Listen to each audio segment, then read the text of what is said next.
Well, good afternoon. Hear that? That's thunder. That's what I'm out here for, because I know it's about to rain here shortly, and I want to get a video in before it piss pours rain and everything goes crazy. And yes, I got me a little bitty ass Pepsi that's cold, and I know I ain't supposed to be drinking it, but I am anyway.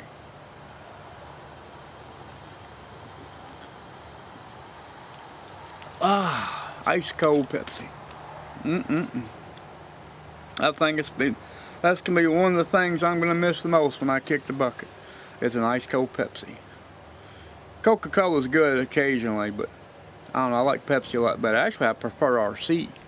But RC, so it's a scarce item around here. It's far and few in between.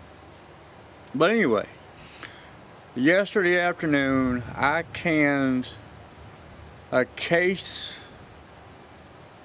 well, it'll be equivalent to a case and a half of salsa. Now, my salsa, dips and chips, we use it in spaghetti, we use it in meatloaf, we use it in tacos, we use it for all kinds of things. It's not just for dips and chips. This coming weekend, I'm very unsure what part of the day it's supposed to rain. I do know it's supposed to rain on the day I go to market, in the morning and the afternoons, and it's been at some point in time it's supposed to be a downpour. So, but my ass is gonna go, even though my up here tells me not to. I'm still gonna go.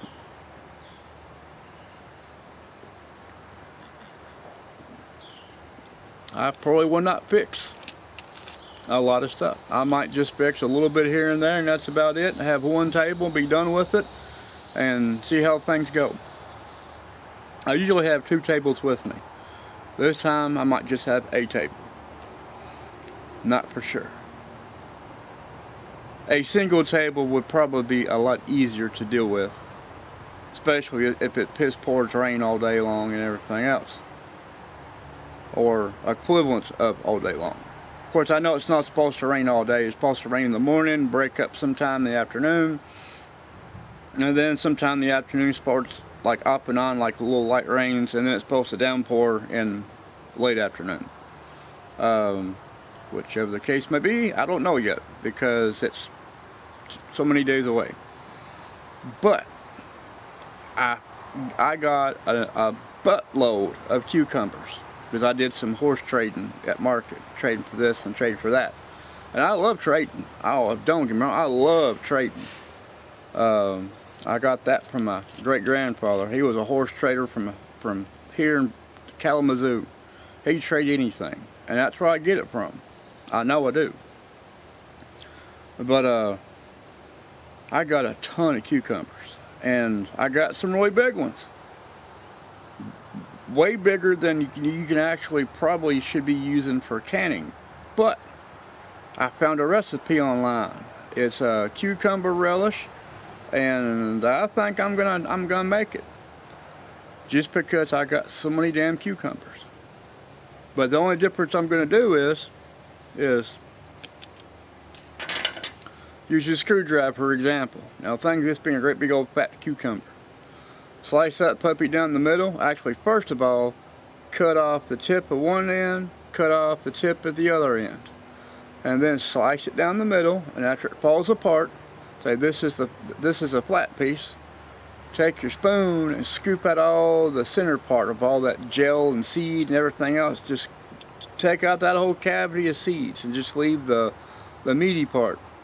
And then what I'll probably do is I'll cut that puppy in half again, and then stick it in my food processor on a grater and just grate that stuff down to where I have a really fine shreds of cucumber, and mix all that up with some onion, some bell pepper, some celery, and get some mustard seed and celery seed. Mix all that up together, and then mix in your vinegar and your salt and whatever else you gotta have to mix in with it, and shabam, there she be. Now, that's not the full recipe, but there's other steps involved. It's almost like making chow chow. It's there's a step in there just like making chow chow, and if you never had chow chow, I'm really sorry. You're missing out on a great thing. But if you want to make chow chow, there's all kinds of shit on YouTube you can look up for chow chow and make it any way you want. I got my grandmother's recipes, what I use, and it's great. I love it. But you know,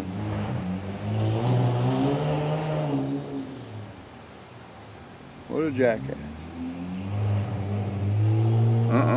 Some people never learn.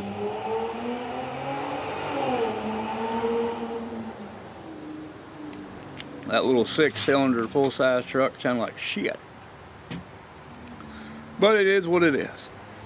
But yeah, going back to chow chow, and then if you know, there's all kinds of recipes you can find on YouTube for chow chow. There's all kinds of recipes you can find on YouTube for anything really. Because how I found this cucumber relish is I was actually looking up ways, a good recipe for pickled bologna. No, not pickled hot dog. I actually mean taking your slices of bologna, cut them in little triangle squares or whatever you want to call it, throw it in a damn jar and do it that way. Now, I was wanting to see if one of the recipes that I use would be similar to what I'd found on YouTube. And I haven't, the only thing I found on YouTube was either like the hot dogs or pickled eggs or sausages or something like that. And there's not an actual just bologna recipe. It's always sausages or eggs or wieners or hot dogs, however you want to call them, and that's it. But of course, what I have made in the past, which is basically garlic, crushed red pepper, some salt, a smidge of sugar, and you mix all that together and heat it up real good, and then pour that on top of your bologna, like I've done in the past. Now, I never canned it. I always made the jars, and then once I put the lids on, stuck them in the fridge, let them sit for about a week or so, and that tastes fine. But I was trying to find something to where I could, you know, do something like that, similar to my recipe form, and actually can it and put it on the shelf. And but honestly and truthfully, if I do can it, I'm pretty sure I'm going to have to pressure can it because it deals with meat. So that's another thing I'm going to have to look at, because I want to do some pickled bologna, shelf-stable pickled bologna, to where I could have it on the shelf for 6 months to a year with no issues. And yeah, that's what I want.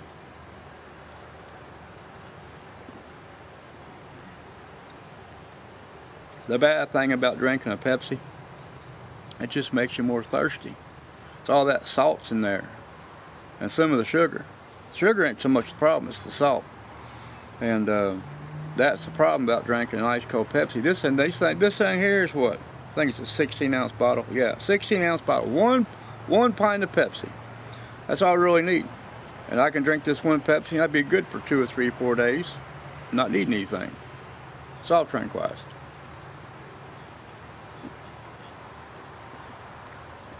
Do I need it? No, I do not need it. I need this like I need a kick in the dick. Yeah, I don't need this at all. But I get that hankering every once in a while. I want it. And yeah, it's just one of those things you got to deal with. So, but I'm doing pretty good, because these bibs right here that I'm wearing, these are size 32 waist. Now, this time, say a year ago, I was in a size 38 to a size 40 waist. So in a year's time, I've gone from fat boy to skinny boy, because I've cut so much shit out of my diet. Now this here ain't cutting nothing of my diet like I should be doing. But once every great while, having a cold Pepsi is not going to kill me. Is it good for me? No. But is it going to kill me? Possibly, but right now, no. So I don't mind.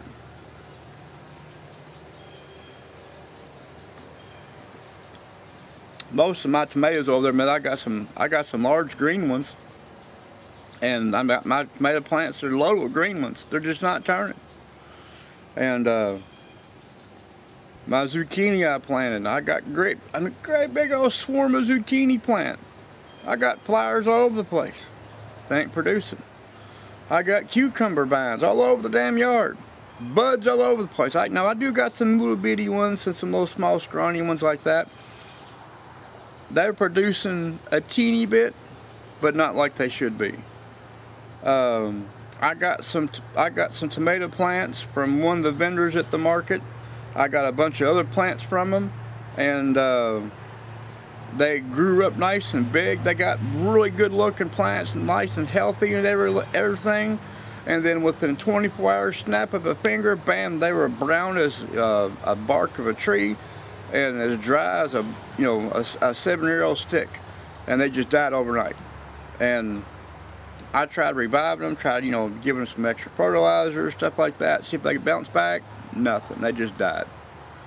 And about half of everything that I had in my garden is either not producing or it died.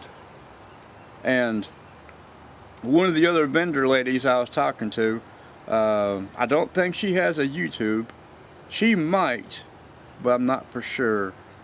But I know, like on Facebook, their thing is called The Painted Pig. And they're over in Cecilia, like a few miles down the road from me.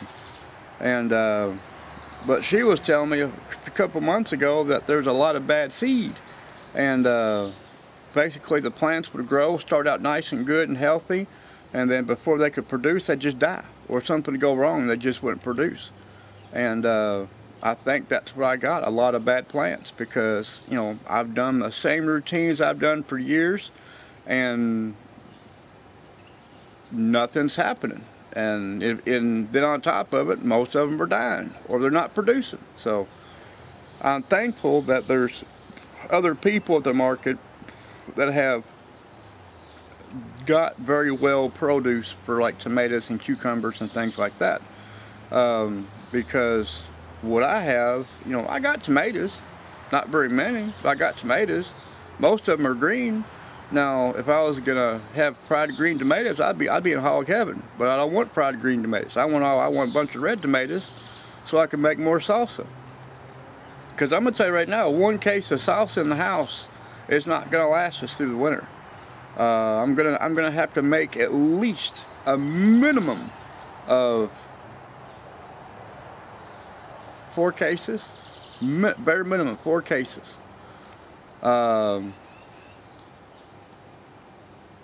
Probably to make sure everything is very well done, 6 to 7 cases. And that's what we'll go through in a year's time. And but that's one of the things that has to be done. Now, I got a lot of my stuff out like I was supposed to this year. Everything was done. Some of my growing area wasn't actually adequate. So instead of keep on trying to improve it, I just moved it to another part of the yard. Which now, this coming 2023 springtime, before springtime gets here, yeah, I'm gonna have a lot of shit done different, and there's gonna be a lot of things redone, set up, and basically I'm gonna go chainsaw happy and cut out a lot of crap, and get my little prune shear things. I'm gonna come out here and prune the shit out of shit. And of course I can't wait, because I gave my apple tree a good pruning in the early to mid-winter, and of course what came out of it from my pruning from this past winter, this summer, I mean, my tree, there's like apples all over my tree. I love it. So I'm going to re-prune it the way I did last year. It's close to the same way as I did last year, so that way I can get more apples on the tree. I have my peach tree over here, which yeah, I didn't spray my peach tree like I should have. Of course, I didn't know I had to spray them. And well, actually, I didn't know I was supposed to spray the tree whenever it went to bloom. And I did get a couple of peaches off of it that weren't bug infested. But, you know, it's going. And then my elderberry tree slash bush right over here, which, let me see if I can turn this and you can see it. Let's see. It is, let me get my glasses on. I'm blind as hell. I'm trying to see a picture that's halfway turned from me. Let's see. Keep turning it. Right there. There's part of it. Let me get my finger in the pew. Right there, that's my elderberry bush. Which actually looks like a tree because, well, it is almost 30 foot tall. And that bad boy is loaded with elderberry, which I'm tickled pink because I'm going to have to get me a taller step ladder and go up here and get these other pieces off of it, which, you know, that's fine.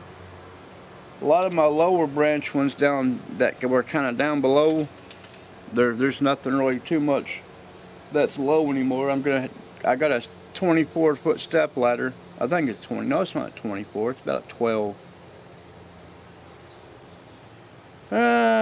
Say 12 to 15 foot step ladder, somewhere on there, ballparkish. That my uncle left here some years ago, and I've been using it for gathering stuff off the trees and everything else, which has really greatly helped me a lot. And thank you, Rusty, for the ladder. But yeah, when those come in, I'm gonna have me a ton of elderberry, which I can't wait because I'm gonna freeze them, and well, I am gonna make some elderberry jelly before like hardcore fall, but I'm gonna save the rest of it and use it for the springtime to make elderberry jelly, and that way I can go to market with stuff that nobody has. And then on top of it, around town, whenever that was in bloom, I was watching around town different places, and I found 2 places that has elderberries growing wild, and I go by periodically and check on them, and everything seems to be going fine. So I'm gonna go one for sure. I know I'm gonna pick from, and the other one it's kind of difficult to get to. I mean, I probably could, but it might be a little difficult to get to. So, but I know for sure the one in town, there's one elderberry I'm gonna nail for sure besides mine. And then my mom has one in her backyard that she's pruned on a little bit off and on, so I'm gonna get stuff from that one as well.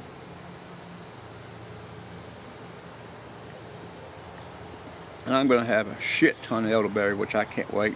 And then I planted another busheling over here. Let me see how good it's doing. It's doing pretty well. I mean, I need to get some brace supports to keep it kind of coming up, and because it's kind of laying low to the ground, and I need to find something to make sure it's propped up properly. I'm starting to sound like Joe Biden. Blah blah blah blah blah. But anyway, then I got some other stuff around the house I got to prune out and clean out and everything else, and but yeah, I mean, I can't complain really. I mean, some of my stuff did really good. My blackberries, they did okay. They kind of fizzled back. Of course, that was due to the heat. I tried to water and to make sure they had water and everything. But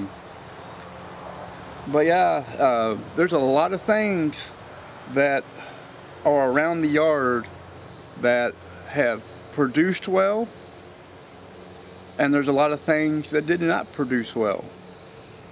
But I'm trying to hoard up as much stuff for canning and preserving and everything else, because with all this crazy ass inflation going on, I want to make damn sure all my ducks are in a row and I don't have to worry about certain things later down the year. I've stocked up on dry stock. I've stocked up on other things that have a good shelf life for at least the next 3 to 5 years. You know, will you get sick of eating the same thing all the time? Yes, you will. But at least you'll have something to eat. And, you know, it is what it is. I've tried to influence a bunch of my friends. I've tried to tell them, you know, hey, you know, take a small part of your room and make it nothing but a pantry kind of thing. Stock up some food stock up some other things, you know, to make sure, and as I call it, in the bump of the night. But you never know what's going to take place in the future.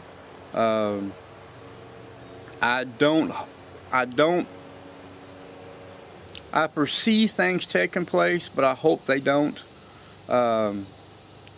But until this inflation shit gets around the curve, or something happens to where it's not as severe, I just see things getting worse. And I try to be as positive as possible. But let's just call it the way it looks. You know, it looks like it's going to be kind of like it was in 2008. At least a few years of, you know, crazy ass you know, I mean, it doesn't help none that somebody from the government went around blowing up canneries and food production places and everything else. And so now a lot of things are in short supply. But as one of my crazy friends have noted in the past and keep saying all the time, if you want to control the people, control the food. And that's a no-brainer. You know, if you want to control the people, control their food. And that's why I tell people all the time: grow a garden, go hunting, go trapping. You know, learn things to where you don't have to rely on the grocery store as much as possible. Now, some things you got to rely on the grocery store, because, like me, I don't have enough room to put a cow in my yard for milk. Now, I could get some dairy goats, but I hate goat's milk. I would rather drink water and cook with water than drink goat's milk. I think goat's milk is horrible. It's good for some things. To me, no, I can't do goat's milk. None whatsoever.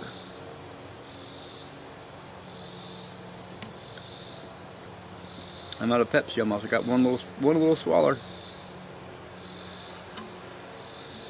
And that's usually how I base a video. When I'm out of Pepsi, it's time to say adios, hasta la pasta, and I'll see y'all again soon. So until then, stock up what you can. Don't go crazy. Don't go on a toilet paper buying spree. Buy baby wipes. Takes up less room, easier to use.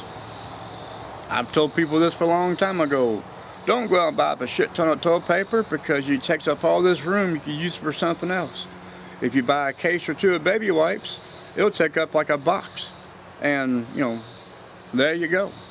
And then on top of it, you know, it's easier to manhandle. Don't flush them. No baby wipes are made to flush. Unless you live in the city and you're built into a sewer, but even then it still clogs things up. Don't flush them. Wipe your ass, throw it in the trash. All you gotta do. Simple as that. But until then, y'all have a great day. I gotta go inside and figure out how I'm gonna do 60 to 80 pounds of cucumbers into relish. So until then, y'all have a great day, and I'll see y'all again soon.